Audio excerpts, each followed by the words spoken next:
Afternoon, everyone, and thank you so much for joining us as we have the honor of hosting Senator Ted Cruz. I'm Gina Spagnola, President and CEO of the Galveston Regional Chamber of Commerce.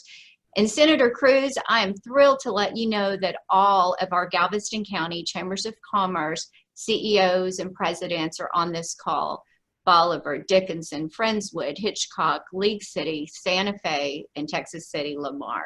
Together, we are co-hosting you today, and we're very honored that you took time with us. In addition, I believe Representative Mays Middleton is joining us too. So welcome, Representative Middleton, and thank you for all you're doing. Everyone, if you will please click your mute buttons, and if you would like to submit your questions, you can do that through the chat options. We will not, I can tell you, have the time to answer all of your questions, but we will forward those to Senator Cruz's staff and we'll get the answers for you. The Honorable Senator Cruz has been such a great friend and supporter of Galveston County. He's been so helpful after Harvey and supported Texas A&M Galveston, our petrochemical industry, tirelessly. He spoke at our chamber luncheon last year with a record-breaking luncheon attendance. So I'm going to thank you in advance for saying yes to another luncheon. When tragedy struck our neighbors in Santa Fe, Senator Cruz reached out, was there, and was very involved with their healing process. Senator Cruz may not be a BOI, but he sure has the heart the size of Texas for Galveston Island, our coast, and our incredibly important region. And for that, Senator Cruz, we're extremely grateful.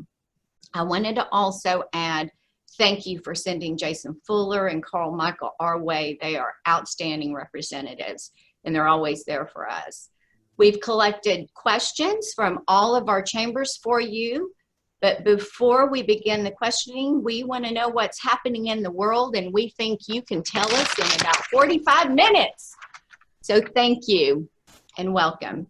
Well, thank you, Gina. Thank you very much for hosting this. Thank you for all the other chambers for hosting this. Mays, welcome. Thanks for taking part in this as well. It is great to be with so many friends. I wish I was there with y'all in person. I do too. I always enjoy it more, although actually we were in Galveston just last Saturday. We took over Memorial Day weekend. Heidi and I and the girls headed down for the day. Our pastor has a house on the island, and so we went and spent the day with our pastor and his family, and we were body surfing. And actually, both my girls got up on surfboards, which they're not very experienced surfers, but they both managed to get up. Oh, good. Well done. And we did sand castles, and I got to say, it was impressive to see. There were lots of people out there, which was nice to see, but at least where I was, people were social distancing at the same time. So it was a good combination of people it was a beautiful day. Saturday was gorgeous. It wasn't too brutally hot, but it was a beautiful day, and it was nice to see people out and having fun, but also respecting the need for safety. And so it was a delightful day. We got home probably about 1 in.the morning, Saturday night. When I drove in, I was the only person awake in the truck. Heidi was asleep and both were asleep. They were worn out from that salt air. Catherine in particular, I think she was in the ocean 6 hours or something like that. So she slept. She was out. I think it's good for the soul.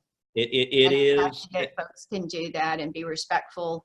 The safety, you probably saw a lot of masks and everything there too. So I think and everyone stayed in like their family group. So the folks that are together would get close, but then you'd spread out between the next group, and it was wonderful. And it makes you thankful for everything we have, and thank you for the natural beauty. Thank you for our families.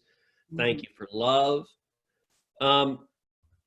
Look, everyone knows we're at an extraordinary time.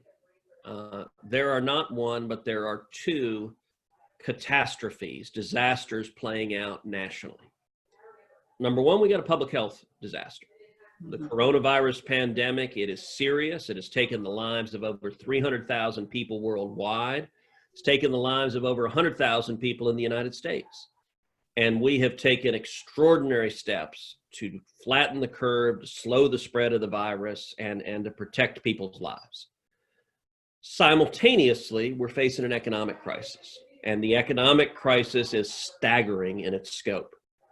We have today over 40 million Americans who have lost their jobs just in the last couple of months. That is over 20% of the nation's workforce. This is unprecedented in terms of the scope of the economic shock and damage.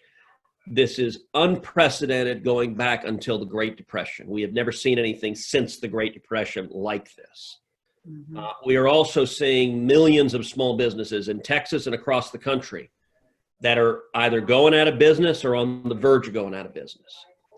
And I can tell you 100% of my day is focused on our responses to both of these crises. We've got to solve them both. We've got to solve the public health crisis. We've got to defeat this virus and keep people safe. And at the same time, we've got to get people back to work. We've got to get Texans back to work. We've got to get the economy moving. We've got to restore jobs and economic growth and unleash the power of small businesses and the American free enterprise system to turn things around. And so I'm spending all of my time focused on those two things. I'll tell you also, we have been, for the past couple of months, I've been engaged in a teletour, talking with Texans all across the state of Texas, getting to learn whole lot about Zoom and WebEx, all the technology. Yeah.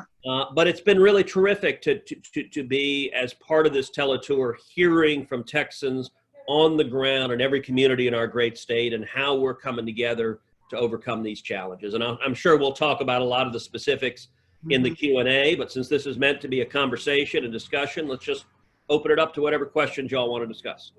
Yeah, and I just want to personally, because I don't want to forget it, thank you for your letter of support regarding chambers of commerce. I described it to Senator Cornyn, and I said it's like the chambers we're saving, we're putting everybody on the lifeboat, we're lifting them, we're providing resources and out working 24/7 to help those businesses survive and get information to them, yet we can't get in the lifeboat. And as you know, on behalf of 175th, 75-year-old organization and all the chambers across, it's just devastating. And I get the particulars about it, but thank you for all you're doing to try to help us. And I'll tell you, Gina, on that point, I mean, I've heard that concern from chambers all across Texas. I've probably done these town halls and roundtables with probably 30 different chambers across Texas, both chambers, Hispanic chambers. Yes. And the role y'all play is always important, C6s, in terms of helping the local community and small businesses, but particularly now, it's small businesses that are going to pull us out of this. It's small businesses who've got to have the resources and expertise and knowledge, and chambers provide that. And so I'll tell you what I have done in addition to the letter I wrote. I picked up the phone and directly called the Treasury Secretary, Stephen Mnuchin. I spoke with Stephen and made the case for including C6s, for including chambers, made the case for Treasury to do so on its own. Not only that, I filed legislation to specifically extend the PPP program to chambers because of the role y'all play in helping small businesses. So I hope we can get it done. We haven't gotten it done yet, but you're trying. The effort to get it done. You're trying. Thank you. Okay, so I'm going to tell you, all 6 chambers we sent out to our memberships, which represents thousands of people in this region. The number one, which I was surprised about, questions that kept occurring is the contact tracing and tracking app, House Bill 6666. One question: is there any solid history of effectiveness using such a large, widespread population tracing effort, especially with such an elusive virus? So I'm not aware of any history of it. I can tell you I would strongly oppose any efforts at mandatory contact tracing. Listen, I believe in individual liberty.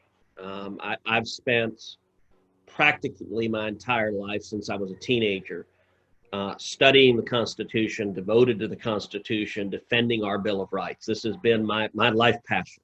The government has no damn business tracking where you go, tracking what you say, tracking who you are. That is not the government's job. And so, listen, In times of crisis, people's character comes out. Yes. And sadly, we have seen petty authoritarian tyrants across the country abusing power. Now, look, there is a legitimate role for government power in a public health crisis. There are long-standing constitutional authorities, including the authority to quarantine someone if they're sick. I mean, that's a pretty dramatic power to restrict your liberty, but there are centuries of precedent that if someone has a serious infectious disease, the government can forcibly quarantine you.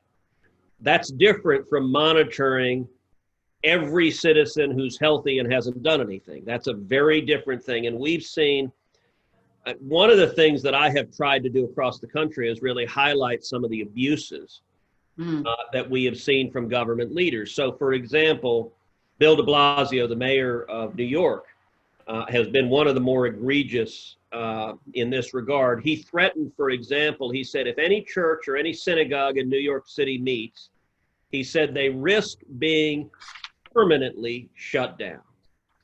And I engaged in this and said, listen, no government official has the right to permanently shut down any church or any synagogue. There's this little thing called the First Amendment that protects religious liberty, and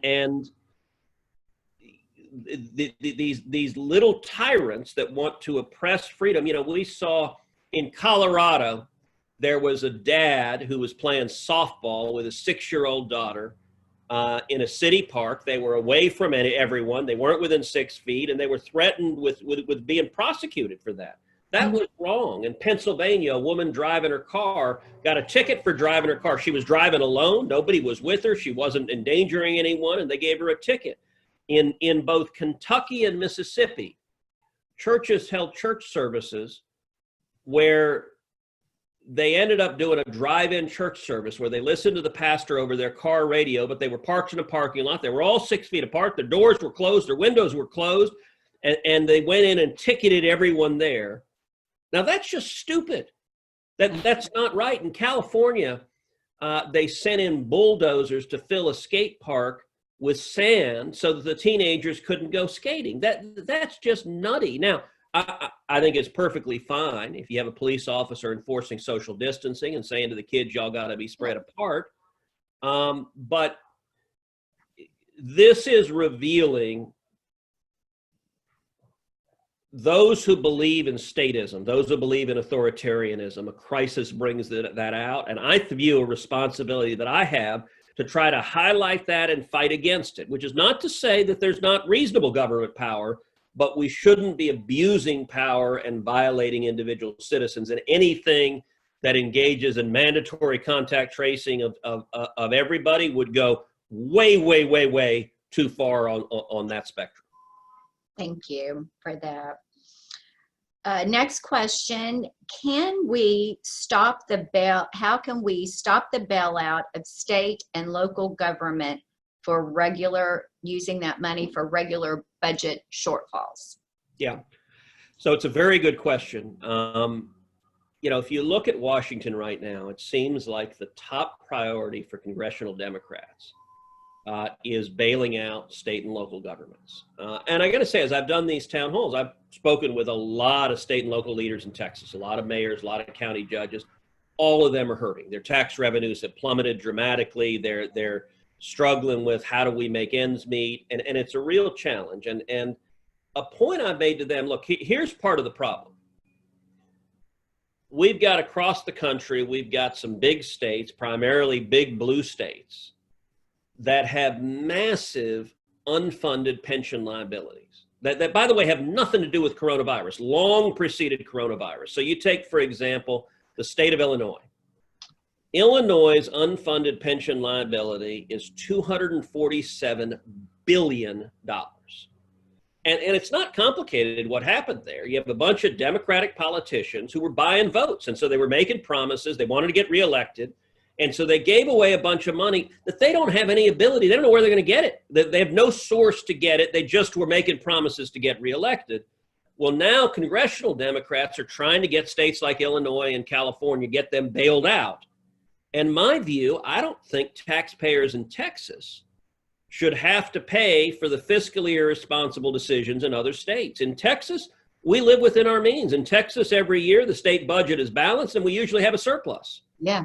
And it's not right that Texans should have to pay the bill for others who are being irresponsible, especially because they're not even promising to change. You know, Illinois just wrote into their state constitution that those pension promises can never be altered in any way, shape, or form, and they still don't have any plan to pay them. They don't know where they're going to get the money, but they wrote in their constitution they can't change them. Well, God love them, but that's their problem to figure out, and I'm not willing to tax the good people of Texas to pay for their irresponsible behavior. That issue is a big fight right now in Congress because it seems to be the number one priority for congressional Democrats. I'd say most, if not every Republican in the Senate agrees with me on this. Mm-hmm. So we'll see how this plays out. But right now, the two sides are way, way far apart. I will say one thing that I have said to state and local governments. So a lot of Texas governments have asked for additional flexibility in how the federal funds that have already been distributed for coronavirus can be used. And I do think it makes sense to give state and local governments the flexibility to use those funds for law enforcement. I mean, if you think about the critical local responsibility, nothing is more important than keeping us safe, protecting our families. And so I have advocated flexibility for law enforcement. I've advocated that both to the publicly and also to Republican senators in the administration. So I think that makes sense.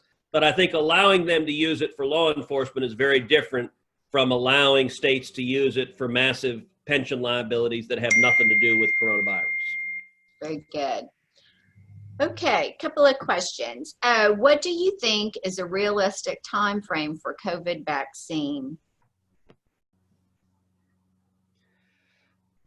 We don't know, is the short answer. Vaccines can take years to develop. Right. I can tell you the push we've got right now, it's unprecedented in terms of the degree of global attention, in terms of the degree of government attention, in terms of the degree of private sector attention. It's unprecedented. Look, some of this is just the scientific hurdles of finding the vaccine and getting it to work. I have introduced several pieces of legislation focused on exactly this question. One is a bill called the Results Act that streamlines FDA approvals to make developing a vaccine go faster. Mm-hmm. And that's something I've been pushing for a long time. We've seen typically the development of any pharmaceutical, of any vaccine, is enormously costly and it takes an enormous amount of time. And so reducing those regulations to speed it up is something I've been spearheading for a long time. Secondly, I just introduced a bill focused on pharmaceuticals, and it focused on two things. Number one, we are way, way, way too dependent on China for pharmaceuticals in our supply chain. I never knew that. I didn't know how dependent we were. It is a huge issue, and it is dangerous, and it's one that I've been focused on a long time, and a whole lot of people's eyes are being opened in Washington who didn't want to see this 3 months ago. One bill that I introduced is a bill that would invest with Israel in a joint venture to engage in research concerning coronavirus on treatments and on a vaccine. And Israel has a huge pharmaceutical sector. They are a real friend and ally. Yes. And so it's joint research with the United States and Israel to try to accelerate development of a vaccine. That bill just passed the Senate Foreign Relations Committee. I'm on Foreign Relations. It just passed unanimously. So it got bipartisan support, and it passed out of committee last week. I'm hopeful we'll get it passed and signed into law. But in terms of the timing for a vaccine, we hope soon, but it could be a year or 2 or 3. It depends on the scientific breakthroughs, which means that some of those folks saying, well, we can't reopen the economy until we have a vaccine. That's what we're hearing a lot of. And the problem is that's not a reasonable position. Yeah. We've got to address both. And let me, look, this is a strange time politically. As a country, we're divided. A lot of folks are angry. And a lot of folks view things through a partisan lens. And so for those in the media, for those in the political world, who hate the president, they view everything about this crisis through the lens of hating the president. So as they tell it, everything the administration has done is wrong. And they tend to say everything's got to stay shut down forever and ever until we have a vaccine and can cure every case on earth. I got to say, that doesn't make any sense. That's not reasonable, and that will produce much more human suffering and loss of life if we go down that road. Now, on the flip side, there are folks who are strong and passionate supporters of the president who view things through a political lens there, where they tend to say this virus isn't real, it's all overblown, and we need to just open everything up now, immediately, with no changes. And I got to say, that doesn't make any sense to me either. That I think the right response, I think most Texans have common sense. The right response is, we got to get Texans back to work. We got to let businesses open up. We got to let the economy move. And we should do so in a way that is smart and reasoned, that is driven by sound science and medical data. And that means using protective equipment where appropriate. That means social distancing. That means being prudent to slow the spread of this disease, but also not killing the economy and destroying millions of people's lives. No, thank you. Next question. How are small businesses expected to spend their PPP loan funds in 8 weeks? I've heard you answer this several times. When employees are making more money staying home because of the additional $600 a week the government is providing. We're seeing that here locally. It's hard in the hospitality industry in particular. We're doing virtual job fairs and things, but look, that is a big problem, and it is one of the worst consequences of the federal legislation in this crisis. So, as part of the CARES Act, as you guys know, the federal government included an additional $600 a week for those on unemployment, and that is on top of the state funds that already go to unemployment. And look, I think the incentive there, the motivation there was a good one to help people in a time of crisis. I get that. The problem was the way it's structured, that there's nothing to prevent people from getting much more on unemployment than they had in a job. And so I actively advocated and supported an amendment on the Senate floor, and a number of Republicans did, that would simply cap it and say you can't get more on unemployment than you got in your job, that it shouldn't be a pay raise when you lose your job. That seemed a very reasonable common sense proposition. It ended up being an almost purely party line votes where the Democrats opposed us. And I'd actually say, you know, it's worth actually watching the debate that I had with Dick Durbin, Democratic senator from Illinois, on this question. Because I was pointing out, so in Texas, prior to the CARES Act, the maximum that an individual could get on unemployment was $521 a week. With the $600 plus up, the maximum in Texas you can get now is $1,121 a week. That works out to about $58,000 a year, or about $28 an hour. Now, for a whole lot of folks, particularly in the hospitality industry, if you're working as a waiter or waitress, if you're making 10, 11, 12, 13 bucks an hour, that's not just a little bit more, that's a lot more than you were making. And it was actually very revealing, the debate between me and Durbin, of the two parties and how they view the world and how they understand just even basic economics. So Durbin got up and said, you know, Cruz is saying that these people who are unemployed are stupid and lazy and don't want to work. And he made it a morality tale where the unemployed workers are the bad guys. And I actually got up and said, you know, Dick, that's exactly wrong. Look, these workers are heroes. These are single moms providing for their kids.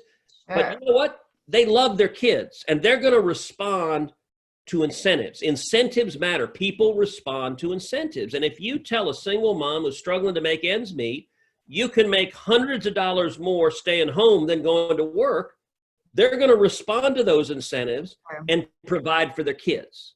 And in the long term, you're not helping these people. It's much better for folks to get back to work, to get back to the job. But if the federal government is paying them to stay home, they're going to respond to those incentives. So unfortunately, we failed in our amendment. As I said, it was almost a straight party line vote. And And this is a problem I'm hearing from employers across Texas, that hiring people back, they're reluctant to come back because they're making more money on unemployment. Now that expires at the end of June, so we have one more month of that. I'm not sure what Congress is going to do next. There are a lot of us who led the fight last time, who are dug in pretty hard to say, let's not continue it. We need this next bill that comes out of Congress, I believe, needs to be not a relief bill, but a recovery bill. It needs to be focused on tax reform and regulatory reform and helping small businesses that are just now starting to open their doors, Yes. helping them to survive and hopefully grow and prosper and thrive and hire their employees back. And so I very much hope Congress doesn't extend this really harmful incentive, and I'm fighting hard to prevent that from happening. Thank you. And next question, the OSHA directives and CDC best practices are very broad and put small businesses at risk for litigation if their employees deem the safety measures to be inadequate. How can businesses resume operations without risking their own livelihood? That is a big, important and hard question. No. I mentioned that the number one priority of congressional Democrats right now seems to be bailing out state and local governments. Mm-hmm. I would say from the Republican side, the biggest concern is that question right there. Yeah, I know. That we are seeing potentially a tsunami of litigation for every small business, every restaurant, every store, every church, every college or university, every school, every summer camp, that if you open your doors and any customer comes in and gets sick or any employee comes in and gets sick, that you're going to see a tidal wave of lawsuits and class action lawsuits. And the problem is, for a lot of small businesses, that may mean they don't open their doors, and that's bad for the country. Mm-hmm. We are very much trying to include in the next legislation meaningful liability protection coming out of this crisis. It is not anybody's fault, any small business in Texas, that the coronavirus came out of Wuhan, China, and has produced this devastation. And it is not fair to punish small business owners because of this virus. What I don't know, Gina, is where the Democrats are going to come out. It is not complicated. That trial lawyers have consistently been among the most political donors to Democrats. Yeah. And so historically, congressional Democrats have opposed practically anything that serves as a liability shield. Anything we get through, we've got to get through the Nancy Pelosi House. And so I don't know how that will shake out. I can tell you I'm very concerned about the liability exposure. And so are virtually all the Republicans in the Senate. I do think we'll probably see something sensible on this front come through the Texas legislature. And so that'll help. But that will likely take until 2021 when they come into session. But I'd be surprised if the Texas legislature didn't do something meaningful on this, but I'm hopeful that in Congress we can get something good done on it as well. So important. And fear. Yeah. I mean, they're so fearful here, which just paralyzes a community. Okay, Hospice Care Team Inc. is one of the oldest nonprofit hospice in Texas. It was established in 1983 and the only one in Galveston County. I can foresee that the economy as it is, we should anticipate an increase in the non-funded terminally ill patients who still need our help. The task most of the time falls on HCT because we're a nonprofit and our mission is to deliver hope, help, and comfort in to those in need. Please reassure us and other hospice in Texas that we are a vital part of the healthcare system and will not be forgotten with the future stimulus package. So look, I think that's exactly right. And I thank the folks who work in hospice care, end of life care. That is always a challenging, it can be a frightening time of life. it can be difficult if you have families to rely on. It can be even more difficult if you don't have families to rely on. And so I want to thank you for the difference you're making, and particularly with this crisis. I mean, we all know that the demographics, that the very elderly are the most vulnerable to the coronavirus, and the mortality rates among people over 70 and even more so over 80 or over 90 are quite frightening. And that is a big and ongoing public policy challenge. And so, yes, hospice care is enormously important. And it needs to be part of the team solutions to these healthcare challenges. Great, thank you. Okay, I thought this was really interesting. I wanted to share that. This is not really a question, it's a statement. For over 2 months now, we've been trying to get in contact with some high-ranking officials and donate top-of-the-line temperature taking cameras which can scan 5,000 people an hour. We've not heard, we haven't had any responses. Would this be something that you would possibly want for your office? And then they put, be a hero, save lives, protect your biggest assets, your employees. And this is from Texas Surveillance and Security. So they're willing to give some out. They just can't get a hold of anyone that might want to take them. So I thought that was a very nice offer from this company. Well, terrific. I appreciate that. I'm going to ask Jason Fuller to follow up and talk with them directly. And that's been one of the things in the course of this crisis. There have been a number of Texas companies that have reached out to me, to my office, with various ways to help, whether it's PPE or testing. And one of the things that we've tried to do is help and facilitate that. So sending them to the right people, sending them to the governor's staff that was implementing state equipment, and we've been able to be helpful getting ventilators in places that are needed. We were able to be helpful with Valero getting hand sanitizers places that are needed. And so our office spends quite a bit of time trying to connect capacity that Texans have with need. And so we're happy to talk with you and see how we can be helpful. Great, thank you. Okay, another question going back to the tracing and tracking. What happens if a tracer comes to a citizen and indicates that they have been exposed? What ramifications will occur if the citizen does not self-quarantine as recommended in this scenario? There's so many questions about the tracing. It's a real concern. Listen, that is a hard challenge, and let me rewind 3 months to the beginning of March. You may recall that I was one of the first people in the country to self-quarantine, and what happened there is that I had been at a large gathering, a political conference in DC, and about a week afterwards, I got a phone call, and one of the people that I had seen and shaken hands with and had been with tested positive for COVID-19 and was hospitalized for it. And so the health officials called me and informed me, okay, you've now been in contact with someone. And what happened is they asked this fella, okay, who did you see? Who did you, and he listed me as someone. Yeah, shook his hand. Yeah, I shook his hand. I only saw him for a couple of minutes, but I shook his hand. He's a friend of mine. I said hello to him, and he didn't know he was sick, but he subsequently got diagnosed. And this was early on. This was right when this it was before it had been declared a pandemic. So it was right when it was starting, particularly in the US.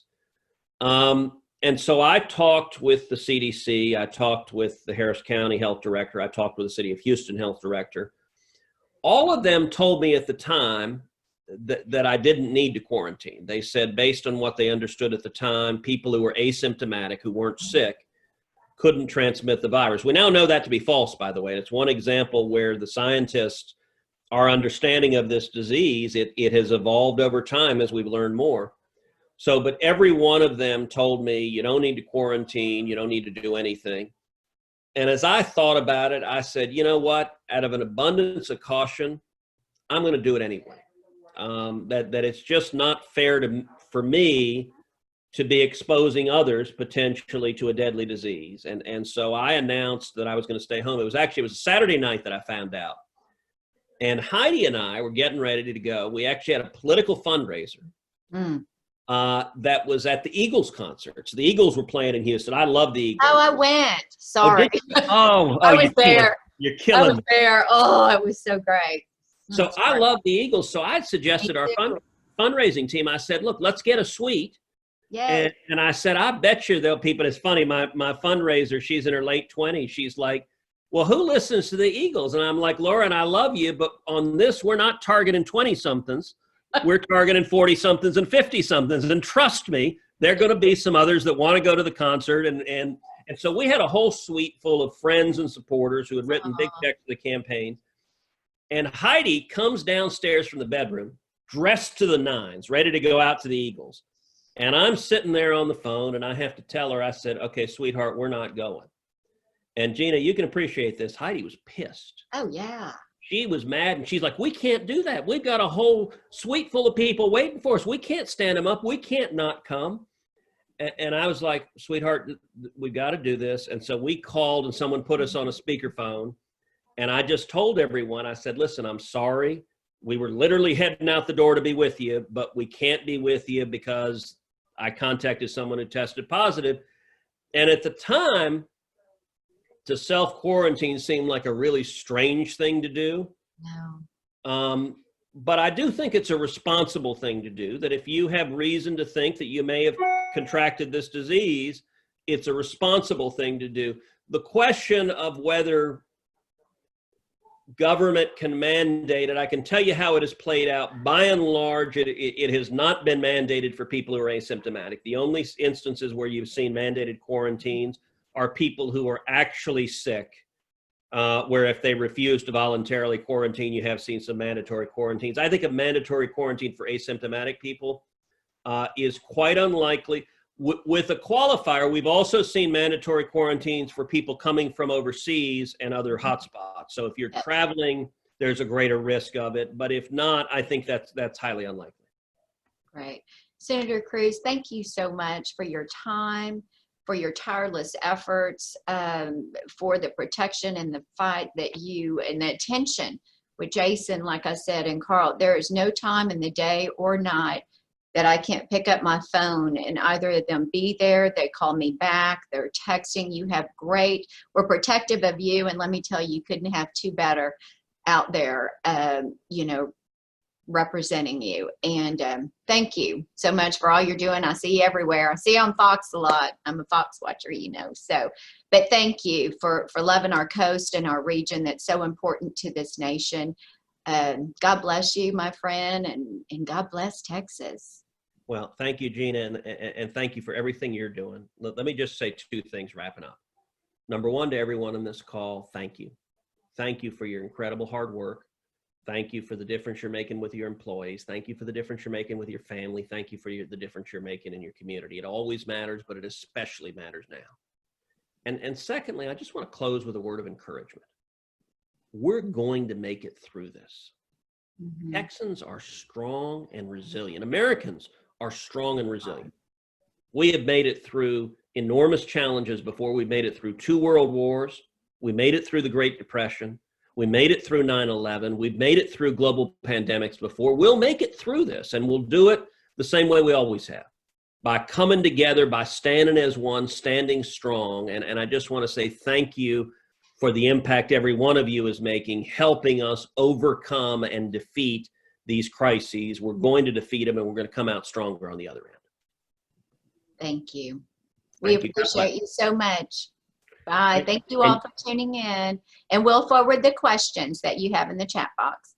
Thank you.